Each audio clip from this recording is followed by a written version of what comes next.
चलिए अब आप लोग इसके पहले कंप्लीट कर लिए क्या, आनुवांशिकी, हेरिडिटी, ठीक, आनुवांशिकता न, जेनेटिक्स के पिता मेंडल थे और आधुनिक पिता थे कौन, टी.एच. मार्विन। उसको कंप्लीट आपने कर लिया, जो जो चीज़ें आवश्यक थी सब देख लिया। इसमें आप लोगों ने ये भी देख लिया कि वर्णांतता कैसे कैसे फैलेगा और क्या क्या उसका कारण है। वर्णांतता के बाद आपने हीमोफीलिया भी देख लिया, और हीमोफीलिया को रॉयल डिजीज क्यों कहते हैं, और उसमें जो रानिम हुआ था हीमोफीलिया था कि वाहक वाला था, ये सब आपने कंप्लीट, उसमें कुछ भी बचा नहीं, पूरा कंप्लीट कर दिया। आज हम लोगों को नया चैप्टर पढ़ना है, जैव विकास। यह सबसे अंतिम चैप्टर है आपके साइंस का, ठीक। इसके बाद हम लोग पढ़ना चालू करेंगे क्या, इंग्लिश। देखो जैव विकास चैप्टर जो है, ये पृथ्वी को, जो पृथ्वी है इसका शुरुआत कब से माना जाता है, 4.6 अरब वर्ष पूर्व। किताब में दिया होगा, हो सकता है 4 दिया हो सकता है 4.6 दिया हो सकता है 4.8 दिया हो सकता है 4 अरब वर्ष पूर्व, यही दिया है 4.6 न, 4.6 अरब वर्ष पूर्व, यानी पृथ्वी का जो उत्पत्ति हुआ है 4.6 अरब वर्ष पूर्व। एक चीज़ यहाँ आप समझ लीजिए कि भूगोल में, अब ये थोड़ा सा भूगोल से कनेक्टेड है टॉपिक। भूगोल में 1000 साल का मतलब 1 वर्ष, हजार साल का मतलब एकदम छोटा सा वर्ष। यहाँ लाखों वर्षों को माना जाता है कि ठीक ठाक वर्ष है, लाख, क्योंकि कोई भी चीज़ बहुत क्रमिक परिवर्तन होता है, चाहे जो भी हो। मिट्टी का बनना ही, आप लोग भूगोल पढ़ाएंगे तो मिट्टी का बनना ही कई दिनों में बनता है, एक दिन में नहीं। यही ईंट है, इसमें देखिए कितना, ये मान लीजिए यहीं पे जहाँ लगा है बोर्ड, यहाँ पे ईंट है। इस ईंट पे जब पानी बरसात होगी तो कुछ न कुछ थोड़ा बहुत करके क्या होगा, कटेगा, कट के एक लेयर बनता चला जाएगा।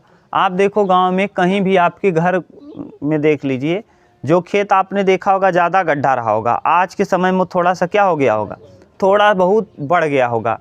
क्यों? क्योंकि मिट्टी लगातार, पत्थर या चट्टानें क्या हो रही हैं, घिस रही हैं, जिस वजह से घिसते घिसते मिट्टी का स्तर बढ़ रहा है, ठीक। तो ये बहुत धीमे धीमे होता है, क्रमिक रूप से होता है, इसीलिए इसको कहते हैं क्रमिक विकास। क्या कहते हैं, क्रमिक विकास। और ये 4.6 वर्ष जो पूर्व था, इसको 3 खंडों में बांटा गया, एक महाकल्प, एक युग और एक कल्प। तो देखिए 3 खंड में बांट करके पढ़ा गया है। महाकल्प की संख्या होती है 5। उसके बाद आता है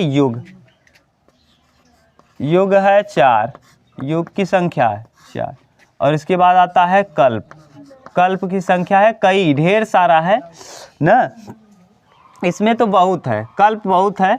आप देखो महाकल्प, प्री कैम्ब्रियन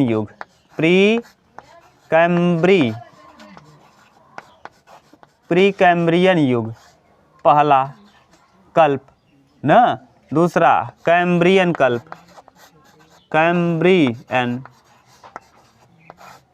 ना, pre Cambrian, Mesozoic,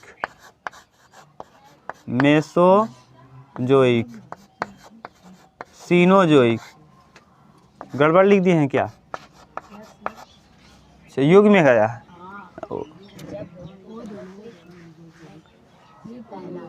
pre Cambrian, pre Palaeozoic युग, महाकल्प, प्री पैलियोजोइक ना, प्री पैलियोजोइक गलत हो गया, pre Palaeozoic,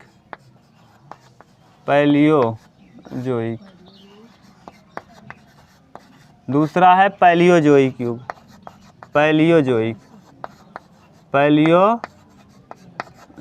Mesozoic, Neozoic, Cenozoic, Neozoic, Mesozoic, Cenozoic, Neozoic युग, सीनोजोइक और नियोजोइक, ठीक, ये है। यानी प्री पैलियो, ऐसे समझो ये सबसे बड़ा क्या है, महाकल्प है। इसके अंतर्गत आएगा कल्प, युग, और इस युग के अंतर्गत कल्प, और इस कल्प में बहुत सारा है। ठीक, तो सबसे पहले आप कहते हो प्री पैलियोजोइक। इस समय कोई भी चीज़ का विकास नहीं हुआ था, इसीलिए इसमें कोई युग नहीं था। कहते ना कलयुग चल रहा है, कौन सा युग, कलयुग। तो यहाँ कोई युग ही नहीं था, यहाँ पर युग था प्राथमिक। कौन सा, प्राथमिक। यहाँ पर द्वितीयक युग, द्वितीयक। यहाँ तृतीयक, तृतीयक। यहाँ पे चतुर्थ,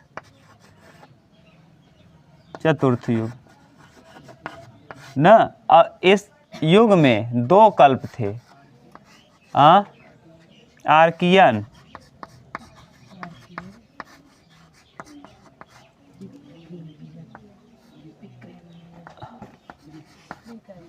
प्री कैम्ब्रियन।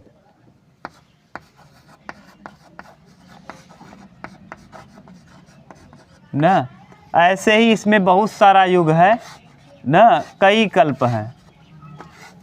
ऐसे ही इसमें भी है, इसमें भी है। इतना आपको डीप नहीं पढ़ना है, भूगोल पढ़ेंगे जब वर्ल्ड मैप पढ़ने के पहले जब आप लोग पढ़ेंगे पृथ्वी की आंतरिक संरचना या भूगर्भिक संरचना, तब वहाँ इन सबको पढ़ा जाएगा। अभी आप इतना जानते रहो कि मानव जो है किस युग में आया है, तो इस युग में पैलियोजोइक न, पैलियोजोइक। ये पूछेगा नहीं आपसे।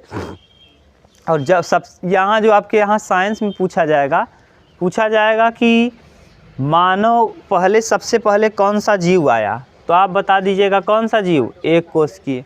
कौन, एक कोशिकीय जीव, यूनिसेलुलर। ऐसा, और जीव का विकास कहाँ हुआ, तो जल में। सबसे पहले जीव का विकास कहाँ हुआ, जल में। तो आपसे पूछेगा कि सर्वप्रथम किसी जीव का विकास कहाँ हुआ था, जल में। और जो जल में विकास हुआ था जीव का, वो कैसे जीव थे, एक कोशिकीय थे। कैसे, एक कोशिकीय। और अपने भोजन को स्वयं बना रहे थे। जैसे हम लोग परपोषी हैं, हम लोग किसी के ऊपर डिपेंड हैं। अगर वो पहले पैदा हुए और दूसरे के ऊपर डिपेंड रहते तो मर जाते। वो उनको अपना भोजन क्या करना पड़ेगा, स्वयं से बनाना पड़ेगा।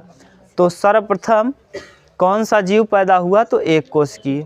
और एक कोशिकीय के साथ साथ कैसा था, स्वपोषी। और उसके साथ साथ ये भी था, स्वपोषी था, एक कोशिकीय था, अपना भोजन स्वयं बनाने वाला।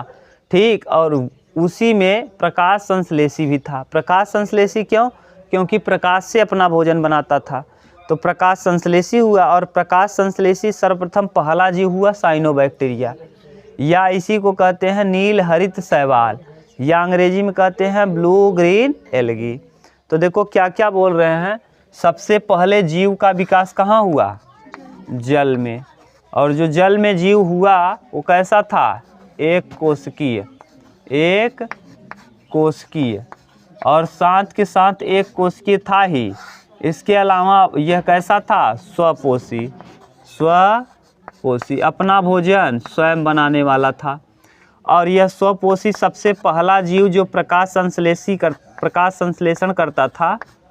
प्रकाश संश्लेषण करने वाला प्रथम जीव कौन था, साइनोबैक्टीरिया या नील हरित शैवाल, नील हरित शैवाल। एक बार परीक्षा में भैया, बड़ी परीक्षा में नील हरित शैवाल की जगह ये दिया था साइनोबैक्टीरिया, साइनोबैक्टीरिया,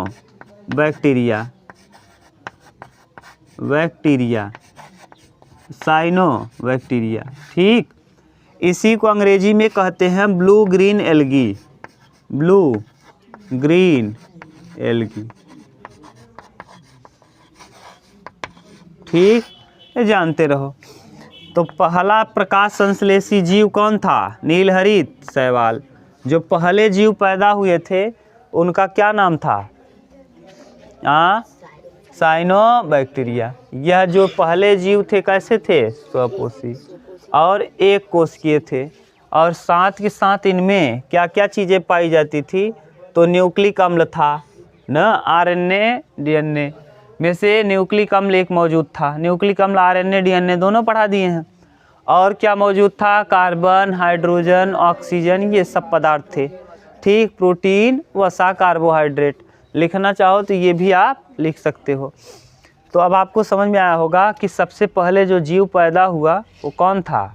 जलीय जीव था। कौन सा? जलीय जीव। और कैसा? एक कोश की। कौन सा था? एक कोश की। और स्वपोषी। और प्रकाश संश्लेषण करने वाला पहला जीव जो था नीलहरित शैवाल या साइनोबैक्टीरिया, इसे ब्लू ग्रीन एल्गी भी कहते हैं। ठीक, यहाँ तक आपको समझ में आया कि नहीं? बोलो कहीं दिक्कत हो तो। जैसा जैसा प्रश्न पूछेगा हम आपको बता दिए। एक वैज्ञानिक थे जिनका नाम था कार्ल लिनियस। क्या नाम था? Karl Linnaeus. Karl Linnaeus. Linnaeus, इनको कहा जाता है वर्गीकी का जनक। वर्गीकी का जनक। का जनक। ठीक, वर्गीकी का जनक इनको क्यों कहा जाता था? क्योंकि इन्होंने 5 क्लास में बांटा था। KP कॉफ GS, वर्गीकी को कितने भाग में? 5। KP कॉफ COF GS 1 2 3 4 5 6 7, कितने भाग में बांटा था? 7। तो सबसे पहले आएगा किंगडम। किंगडम देखो आपके पीछे किताब में दिया है। उसके बाद फाइलम। फाइलम। उसके बाद क्लास, देखो। उसके बाद ऑर्डर। ऑर्डर। उसके बाद फैमिली, नहीं मिला। उसके बाद जीनस। उसके बाद स्पेसीज। स्पेसीज। स्पेसीज ना। उसके बाद क्या है? स्पेसीज। पहले को कहते हैं संघ, हिंदी में कहते हैं संघ। वर्ग। दूसरे को वर्ग। तीसरे को गण। उपगण, ऑर्डर। उपगण। कुल, फैमिली माने कुल। वंश, और वंश के बाद क्या? जाति। इस तरीके से हम लोग बांटते हैं किसी चीज़ को। सबसे पहले क्या आएगा? संघ। जैसे कार्डेटा, मोलस्का न, हाँ, हेमिकार्डेटा, ये सभी काइनोडर्मेटा, ये सब एक ना, ये सब किसके अंतर्गत आएंगे? संघ। आप लोगों ने संघ सुना होगा। कार्डेटा माने जिसके हड्डी उड्डी हो। मोलस्का, घोंघ, सीपी, ये सब आ जाएगा मोलस्का में ना। एनिलिडा, केचुआ, चूहा, जोक, एनिलिडा संघ में आ जाएंगे। तो ये सब संघ हैं। कक्षा 9 में आपने खूब अच्छे से पढ़ा होगा पूरा संघ ही। 9 संघ की 8 संघ है, 9 संघ। 9 के 9 आप पढ़े होंगे। ठीक, और उसके बाद फाइलम यानी वर्ग। कौन से वर्ग में किसको रखा जाएगा? उनका गण क्या होगा? उनका उपगण क्या होगा? उनकी कुल यानी फैमिली क्या होगी? जैसे कुकुरबिटेसी फैमिली में कौन कौन आएगा? जो रेंग के चलने वाले हैं ना, कुकुरबिटेसी फैमिली कहते हो। वंश, किस वंश के हैं? कहते नहीं है ये इस वंश के हैं। तो किस वंश के हैं? कुत्ते वाले वंश के हैं कि ना। अब ये सब स्पेसीज यानी कौन सी जाति है ना। तो ये सब, इसको 7 उपखंडों में बांटने का काम किसने किया था? Karl Linnaeus. याद करने का तरीका KP कॉफ GS। KP कॉफ जी। ठीक, ये कंप्लीट है। K से क्लास, F से फाइलम, K से किंगडम, P से फाइलम, C से क्लास, O से ऑर्डर, F से फैमिली, G से जीनस और S से स्पीसीज। तो इसको कार्ल लिनियस को वर्गीकी का क्या कहते हैं? जनक। वर्गीकी का जनक कार्ल लिनियस। Karl Linnaeus. ये कंप्लीट हुआ वर्गीकी के बाद। अब हम लोगों को पढ़ना है जैव विकास। ठीक, इतना उतारो तब जैव विकास पढ़ते हैं।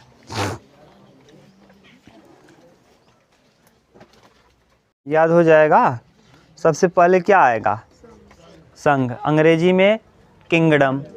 फिर KP, P से फाइलम, KP, C से क्लास, KP कॉफ GS, KP कॉफ, K से किंगडम, P से फाइलम, के पी, सी से क्लास, ओ से ऑर्डर, एफ से फैमिली, जी से जीनस, एस से स्पीसीज।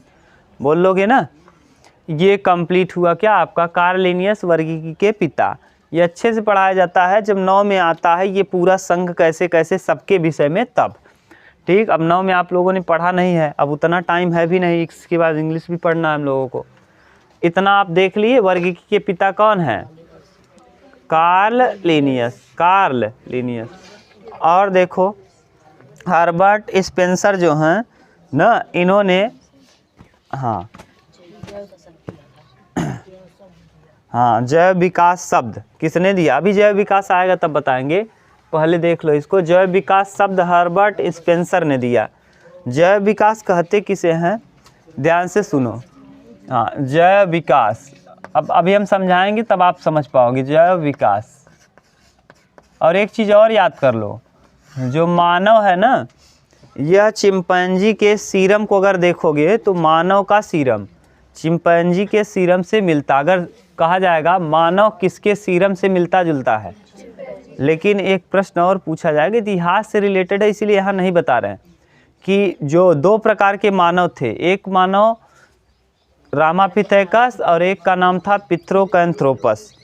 रामापिथेकस जो था वो क्या हुआ, वातावरण से माने जंगल से बाहर निकला, और जंगल से बाहर निकला तो जंगल से जब बाहर आया तो जंगल में तो मान लो देखो कैसे कैसे शुरुआत हुआ। जंगल में आदमी था तो पहले धीरे धीरे जो आदमी था, क्योंकि इसको आदमी को झुंड बना के रहता था और शिकार करके खा जाते थे बड़े बड़े जानवर, जैसे मान लो शेर है, अब झुंड में रहो जाए, जैसे एक शेर काफ़ी है, कितने भी लोग रहो, अगर मान लो आपके पास औजार नहीं है तो आपको खा ही जाएगा।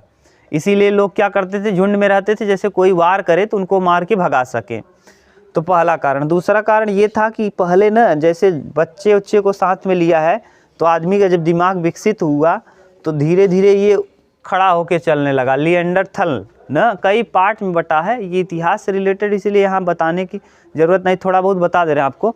ऐसे जब उठ के अपने चीज़ों को देखना चाहा कि बाहर कोई ख़तरा तो नहीं है, तो धीरे धीरे क्या हुआ, खड़ा होना चालू किया। ये धीरे धीरे जब खड़ा होना चालू किया तो ये चाहा ना कि हम क्या करें, वहाँ से बाहर निकलें ना, जंगल से थोड़ा सा बाहर। और जंगल से जब बाहर निकला आदमी तो यह पहले ये था नहीं कि नीचे क्या कर ले, खुदाई कर ले, तो माने कुआं खोद करके जल निकाल ले। तो इसीलिए ज़्यादा बाहर निकला तो, लेकिन कहाँ रहना चालू किया, नदी के किनारे। नदी के किनारे रहना चालू इसलिए किया क्योंकि उसको पानी आसानी से मिल जाता था। और धीरे धीरे ऐसे चलते गया और एक दिन आदमी को क्या मिला, देखा कि गाजर माने धीरे धीरे जमा है सब कुछ। मान लो पहले क्या आया है, पादप ही आया है, अभी आपको बता दिए एक कोशिकी में भी, एक कोशिकी के बाद जब बहुकोशिकी आना चालू हुआ तो पहले पेड़ ही पौधा आया। क्यों, क्योंकि अपना स्वपोषी है, वो अपना भोजन स्वयं बना लेंगे। अगर दूसरा कोई आएगा तो उसको भोजन चाहिए, और वो किससे प्राप्त करता है, पेड़ पौधों से ही। तो पहले पेड़ पौधे आए, अब पेड़ पौधों में गाजर आ गया। तो आदमी क्या हुआ, नदी किनारे था और एक दिन उसको मान लो कुछ ज़रूरत पड़ी होगी, सोच रहा होगा साफ़ सफाई कर दें, मान लो कोई जानवर आया होगा, उसके बच्चे को काट लिया। और जब बच्चे को काट लिया तो थोड़ा बहुत सेंस मानव में डेवलप होना चालू हुआ। जब मानव का दिमाग धीरे धीरे विकसित होना चालू हुआ तो उसके बच्चे को मान लो सांप ने काट लिया। जब सांप ने काटा तो आदमी को लग गया कि ये खतरनाक है, उसका बच्चा मर गया क्योंकि डॉक्टर थे नहीं उस समय। तो उसको लग गया कि ये खतरनाक है और ये जब भी दिखेगा ऐसा टाइप का तो उसको क्या कर देना है, मार देना है।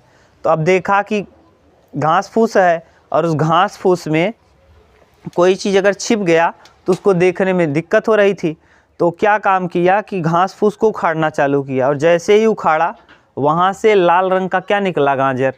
अब जब गाजर को देखा तो सोचा ये क्या है ऐसा, तो खाया हुआ होगा कोई लड़का, उसको फेंका होगा और छोटे बच्चे हैं उसको खा लिए होंगे, उसको लगा होगा अच्छा, तो खाना चालू किया। तो लड़का खा रहा था तो आदमी देखा कि नुकसान तो नहीं करेगा मेरे बच्चे को, तो फिर धीरे धीरे करके जब धीरे धीरे किया क्या कि देखा कि मान लो गाजर को खाया तो उसका बच्चा को नुकसान न करे इसलिए खाना चालू किया। तो देखा अरे यह क्या गजब का चीज़ है ना, अब उसको अच्छा लगा, अब वो दो दो के खाना चालू किया। तो धीरे धीरे अब वो विकास करना चालू हुआ किसकी तरफ, माने और भी फल फ्रूट सब्जियों की तरफ। अब उसको धीरे धीरे इसी तरीके से खाना चालू कर दिया। तो इस तरीके से मानव अब क्या हुआ, बाहर निकलना चालू हुआ, जंगलों से बाहर अपना धीरे धीरे झुंड बना के रहना चालू किया। और झुंड बना के रहने के साथ साथ घर और बनाना चालू किया। तो जब मानव बाहर निकला ना, तो वो जो मानव बाहर निकला था उसका नाम था रामापिथेकस। क्या नाम था, 2 भाग में बटा, एक पिथेरोकैंथ्रोपस और एक रामापिथ। जो पिथेरोकैंथ्रोपस था आज भी जंगलों में रह गया। बबून है, बबून माने छोटे साइज का बंदर, चिंपैंजी है, वनमानुष है, ये सब हम लोगों के पूर्वज ही हैं। लेकिन ऐसे पूर्वज हैं जो पिथेरोकैंथ्रोपस वाले हैं, और रामापिथेकस के हम लोग हैं संतान। रामापिथेकस जो जंगलों से क्या हुआ, बाहर निकला और संघर्ष किया। तो इस तरीके से जीवों का विकास हुआ। लेकिन ये जो जीव हैं, अगर आप देखो तो मानव का शक्ल जो है, मानव का शक्ल किससे मिलता जुलता दिखेगा, बंदर से। मानव चीता और बंदर को मिलाओ तो मानव का ज़्यादातर शक्ल किससे दिखेगा, मिलता जुलता, बंदरों से। इसीलिए अनुमान लगाया गया कि बहुत पहले धीरे धीरे एक जीव विकास हुआ होगा जीव का, उसी से सभी जीव ऐसे आए हैं। ये नहीं कि मानव कोई अलग है, फिर प्रजनन हुआ और उसके बाद मानव से मानव जनन में आपने पढ़ ही लिया समान। तो जैव विकास क्या है, बहुत धीमी गति से होने वाली प्रक्रिया, एकदम धीमी गति से।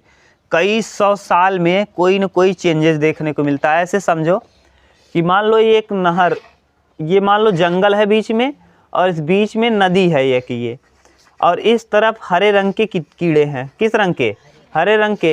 ये हरे रंग के कीड़े मान लो ऐसे थे, ढेर सारे कीड़े हैं ना। किसी वजह से मान लो इस जंगल में कोई पत्ता सत्ता इस पे गिर गया होगा, और यहाँ के ये कीड़े जो हैं, ये यहाँ के कीड़े इस पत्ते पर से किस तरफ आ गए, जंगल के इस तरफ। और जब जंगल के इस तरफ, इस नदी के इस किनारे से नदी के इस किनारे पे आए, तो यहाँ वाला वातावरण और यहाँ वाले वातावरण में कुछ न कुछ चेंज जरूर रहा होगा। और जब चेंज रहा होगा तो इनके ऊपर वातावरण का प्रभाव पड़ेगा, और इनमें क्या होगा, कुछ न कुछ परिवर्तन होगा। हो सकता है ये जो जीव था ये हरे रंग का था, इस तरफ आया तो किस रंग का हो गया, ये म्यूटेशन हुआ, उत्परिवर्तन हुआ, और इस परिवर्तन की वजह से यह थोड़ा सा बदलाव हुआ, हरे रंग का हो गया। हरे रंग से रेड कलर का या कुछ भी कलर का हो गया, यानी इसमें कुछ न कुछ बदलाव आया।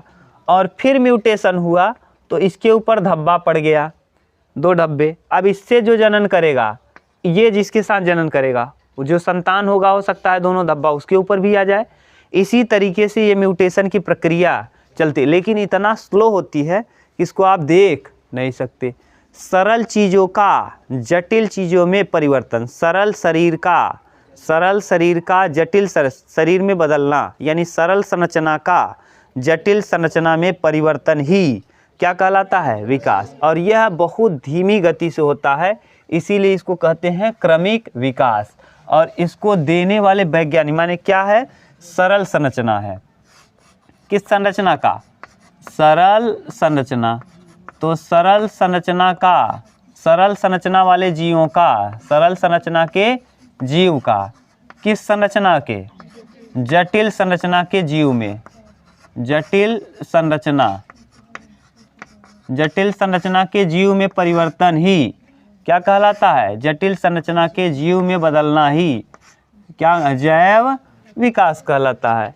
यह जैव विकास बहुत धीमी गति से होता है, बहुत धीमी गति से होता है, इसी को कहते हैं क्रमिक विकास। बहुत धीमी गति से होता है, जिसे हम लोग कहते हैं क्या, क्रमिक विकास। क्रमिक विकास, बोलो कहीं दिक्कत हो तो, क्रमिक विकास, ठीक। और जैव विकास शब्द जो है, ये शब्द किसने दिया था, हार्बर्ट स्पेंसर ने।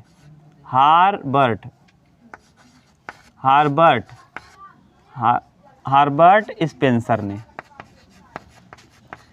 ये क्रमिक विकास शब्द किसने दिया था, तो जैव विकास शब्द हार्बर्ट स्पेंसर ने, ठीक। अब आपको समझ में आया होगा कि किस तरीके से, माने ये धीमी गति से हो रहा है। जैसे हम लोगों में भी बदलाव हो रहा है, पहले के मानव में और अब के मानव में देख लो बहुत अंतर है। पहले जो मानव था उसका आप अपने पूर्वज को देखिए, पूर्वज का यहाँ थोड़ा सा ढचका पचका है, अभी भी देख लीजिए पूर्वज की आपके यहाँ फ़ोटो होगा, ये तो आप बहुत कम ही एज के देख रहे हो, माने आप अपने दादा का फ़ोटो देखे होंगे या दादा के दादा बहुत रखे होंगे तो दादा के पिता का रखे होंगे, बस उससे ज़्यादा फ़ोटो आपके घर में किसी का नहीं होगा ना। अब सोचो दादा का चेहरा और आप अपने जनरेशन का चेहरा मिलाओ तो आपको अंतर दिखेगा कि नहीं? बहुत अंतर दिखेगा, थोड़ा बहुत नहीं बहुत अंतर दिखेगा। उनका जो यहाँ वाला एरिया होगा थोड़ा सा दबा हुआ होगा और नाक थोड़ा बड़ी होगी, सर बड़ा होगा ना। और माने ये अभी इतना थोड़ा ही है, लेकिन हम अभी आपको कह रहे हैं कि जैव विकास बहुत धीमी, यहाँ 100 साल को एकदम न के बराबर माना जाता है। अब 500-600 साल पहले सोचो जो मानव रहा होगा, हम लोगों के पूर्वज, वो किस तरीके के रहे होंगे। अब सोचो 1000 साल पहले कैसे रहे होंगे, या और मान लो जब से विकास हुआ मानव का, तब सोचो तब से मानव में कुछ न कुछ क्या हुआ होगा, चेंजिंग। अब देखो लगातार नई पीढ़ी में बदलाव हो रहा है। पहले वाले मानव का देखो सर बड़ा था, अब धीरे धीरे सर छोटा होता जा रहा है कि नहीं ना। तो अब इसमें इसी को कहा जाता है क्या, जैव विकास। बहुत धीमी गति से होने वाला विकास ही जैव, यानी सरल संरचना जटिल संरचना में बदल जाता है। अब इसमें आता है कई चीज़। समजात अंग क्या होता है? समजात अंग, समजात अंग ऐसे अंग, ध्यान से सुनना। समजात मतलब इसमें दो चीज़ें समान होंगी, उत्पत्ति और संरचना। उत्पत्ति और संरचना दोनों क्या होगा, संरचना समान होगा। उत्पत्ति और संरचना दोनों समान, जबकि कार्य यहाँ लिख दे रहे हैं, उत्पत्ति और संरचना दोनों समान होगा, जबकि इसका कार्य अलग अलग होगा। इनका कार्य भिन्न भिन्न होता है, इसी को कहते हैं हम क्या, कार्य अलग। कार्य अलग, अलग के ऊपर दो कर दे रहे हैं, समझ जाना। कार्य अलग अलग देखो कैसे, जैसे ध्यान से सुनना। उत्पत्ति और संरचना समान कहने का सेंस क्या है, जैसे घोड़े का पैर है और मानव का हाथ है। मनुष्य का हाथ, मनुष्य का हाथ और चीते का पैर, चीते का पैर, चीता बड़े में रहेगा क्या, चीते का पैर, चीते का अगला पैर, अगला पैर, घोड़े का अगला पैर, ये भी है। यहाँ चीते की जगह आप क्या कर दो, घोड़ा कर दो, फिर भी सही है। देखो अब यहाँ जो हम शब्द समझा रहे हैं इसको ध्यान से सुनना। उत्पत्ति या और संरचना, जैसे हाथ का संरचना है, हाथ में ह्यूमरस, रेडियस, आलना, कार्पल, मेटाकार्पल, फाइलेंजेस। इसी तरीके से चीता में भी या घोड़े में भी ह्यूमरस ना, कार्पल, ह्यूमरस, रेडियस, आलना, कार्पल, मेटाकार्पल और फाइलेंजेस दोनों में सेम होते हैं। लेकिन मनुष्य का हाथ किसी चीज़ को उठाने में ना, किसी चीज़ को फेंकने में, खाने में या फिर लिखने में, बहुत सारा कार्य आप जानते ही हो, जबकि घोड़े का अगला पैर दौड़ने में सहायक होता है। बताओ दोनों में सब कुछ समान है, ह्यूमरस, रेडियस, आलना, कार्पल, मेटाकार्पल और फाइलेंजेस सब हैं। ह्यूमरस भी है, रेडियस भी है, आलना भी है, कार्पल भी है और मेटाकार्पल, सब कुछ यानी सब समान है। उत्पत्ति भी समान है और संरचना भी, लेकिन इनका कार्य, तो ऐसे ही अंग को क्या कहते हैं, समजात अंग। ऐसे अंग जिनका संरचना और उत्पत्ति समान हो जबकि कार्य अलग अलग हो, उसी को हम कहते हैं क्या, समजात अंग। समझ गए? समजात अंग आएगा तो लिख लोगे। समजात अंग ऐसे अंग जिनकी उत्पत्ति और संरचना समान हो। सम माने समान, जात माने जात, यानी जिनका उत्पत्ति और संरचना दोनों समान हो ना, उसी को हम कहते हैं क्या, और कार्य भिन्न भिन्न हो, उसे हम कहते हैं समजात अंग। समजात अंग। अगला अंग का उतारो, अगर उतारना हो तो ठीक। अब अगला हम लोगों को देखना है समवृत्त अंग ना। क्या, समवृत्त अंग। समवृत्त अंग किसे कहेंगे, ऐसे अंग जिनका उत्पत्ति और संरचना भिन्न भिन्न जबकि कार्य समान। उल्टा है समवृत्त, समवृत्ति, वृत्त दिया है कि वृत्ति, अंग, समवृत्त अंग। अब इसमें देखो, इसमें दो चीज़ें, उत्पत्ति, उत्पत्ति और संरचना, उत्पत्ति और संरचना क्या होगा, भिन्न, भिन्न भिन्न, यानी भिन्न लिख दे रहे हैं या अलग लिख के लिख देना पावर 2, यानी भिन्न भिन्न या अलग अलग हो। जबकि कार्य समान हो, कार्य क्या हो, समान हो, तो उसी को हम लोग क्या कहते हैं भैया, समृद्ध अंग। तो ऐसे अंग जिनकी उत्पत्ति और संरचना अलग अलग हो या भिन्न भिन्न हो, जबकि कार्य उनका एक समान हो, तो उसी को हम क्या कहते हैं, समृद्ध अंग। जैसे अब ध्यान सुनना, यहाँ हम लिख रहे हैं, इसको समझा रहे हैं अच्छे से। जैसे चमगादड़ है, चमगादड़, और कीट है, कीट को तुलना करो, कीट। चमगादड़ में जो होता है संरचना, जैसे मानव में humerus, radius, ulna, carpal, metacarpal होता है, यह पांचों चीज़ होता है चमगादड़ के पंख में। चमगादड़ का पंख जो है ना, यह किसके हिस्से बना होता है, ह्यूमरस, रेडियस, अलाना, कार्पल और मेटाकार्पल से। ठीक, humerus, radius, ulna, carpal, metacarpal, humerus, radius, ulna, carpal और humerus, radius, ulna, carpal, meta, humerus, radius, ulna, carpal और। जबकि कीट का जो पंख होता है काइटिन का बना होता है। ये प्रश्न पूछता है, कीट का पंख किससे बना होता है, काइटिन से। इसमें हड्डी नहीं होती, इसमें हड्डी, तो कीट वाले पंख में हड्डी नहीं होती। अब बताओ, इसमें हड्डी नहीं होती और चमगादड़ वाले में हड्डी होती है। अब दोनों का संरचना अलग अलग है कि वैसे ही है, अलग अलग। क्यों? क्योंकि इसमें हड्डी नहीं है, उसमें हड्डी है। इसकी उत्पत्ति, इसमें कई चीज़ें हैं, इसमें केवल काइटिन है, तो उत्पत्ति भी अलग अलग। लेकिन कार्य दोनों उड़ने का, पंख इसका भी और पंख उसका भी, दोनों का काम क्या है, उड़ना। उड़ने का काम दोनों करते हैं। इनका मतलब कार्य इनका क्या है, सही है अजय? अरे भैया, चमगादड़ उड़त है और क्या उड़ता है, कीट भी, यानी तितली भी उड़ती है। तितली को आपने पकड़ा भी होगा बचपन में, ऐसे गए धीरे धीरे धीरे धीरे ऐसे बैठी हो तो पूँछ पकड़ ले होगा, नहीं पूँछ पकड़ा होगा तो उसका पंख पकड़ लिया होगा, और फिर बाद में पंख उसका छूट जाता है, आपके हाथ पे कलर लग जाता है ना, टूट जाता है। तो किसका बना होता है, काइटिन। किसका बना होता है, काइटिन एक प्रोटीन होता है। काइटिन क्या है, प्रोटीन। किससे बना होता है, काइटिन प्रोटीन। अगर पूछ ले काइटिन किसका बना होता है तो प्रोटीन का। काइटिन किसका बना होता है, प्रोटीन का। अब आप बता लोगे, माने समृद्ध अंग किसे कहते हैं, ऐसे अंग जिनका संरचना और उत्पत्ति अलग अलग हो लेकिन उनका कार्य एक जैसा हो, उसी को हम क्या कहते हैं, समृद्ध अंग। कौन सा अंग, समृद्ध। जैसे चमगादड़ का पंख, चमगादड़ का पंख, कीट का पंख, चिड़िया का, पक्षी का भी पंख, पक्षी का भी पंख। पक्षी की हड्डियाँ खोखली होती हैं और पक्षियों में ओवरी की संख्या 1 होती है, जबकि मानव में ओवरी 2, पक्षी में ओवम 1, मानव में 2। क्लियर? अब बताओ यहाँ कोई दिक्कत हो तो बताओ, नहीं तो फिर हम आगे पढ़ें। अब बताओ समजात किसे कहेंगे, संरचना और उत्पत्ति और कार्य और समृद्ध। हाँ ठीक। अब एक और हम लोग देख ले रहे हैं जिसका नाम है क्या, अवशेषी अंग न। अवशेषी अंग ऐसे अंग जो हमारे शरीर में तो हैं लेकिन उनका काम हमारे शरीर में कुछ भी नहीं है, अवशेषी हैं, खराब हैं। अवशेषी माने हमारे इस्तेमाल के नहीं हैं।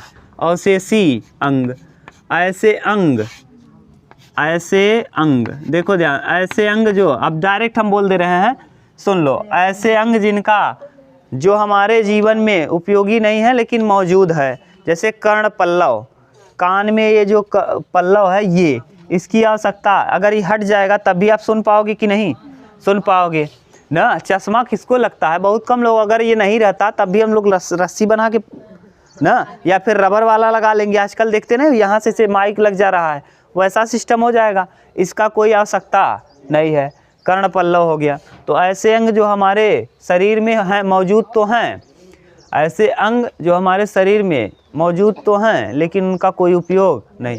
जैसे अक्ल दांत, अंदर वाला दांत एकदम, मोलर, प्री मोलर के बाद मोलर, मोलर का थर्ड मोलर, तीसरा बुद्धि दांत जेके का, उसका कोई आवश्यकता है नहीं, कोई मतलब नहीं है। विजडम टीथ, इसके अलावा ही अपेंडिक्स ना, अपेंडिक्स जो हो जाता है आपको, उसका भी कोई काम नहीं है। तो ऐसे अंग जिनका हमारे, हाँ, कानी अंगुली है इसका उपयोग, कहीं कहीं उपयोग करते हो पकड़ने में। तो ऐसे अंग जो हमारे शरीर में तो मौजूद हैं लेकिन उनका कोई उपयोग नहीं है, हम लोग उपयोग नहीं करते, तो उसी को कहते हैं क्या, अवशेषी अंग। ठीक, तो उपयोग माने शरीर में मौजूद हैं, शरीर में है, शरीर में है परंतु उपयोग नहीं, परंतु उसका उपयोग नहीं, उपयोग नहीं। जैसे क्या क्या एग्जाम्पल, जैसे में प्रीमोलर या विजडम टीथ, विजडम टीथ। ठीक, अगला अपेंडिक्स। ठीक, एक और है कर्ण पल्लव, कर्ण पल्लव। ये सब ऐसे अंग हैं जो क्या कहलाते हैं, अवशेषी अंग। बोलो कहीं दिक्कत हो तो। ठीक, अब हम लोग जैव विकास के कई पिता हैं ना, मान लो डार्विनवाद, लैमार्कवाद, इन सब के विषय में हम लोग देखेंगे, तब आपका ये जैव विकास चैप्टर क्या होगा, कंप्लीट। ठीक, उतारो इतना।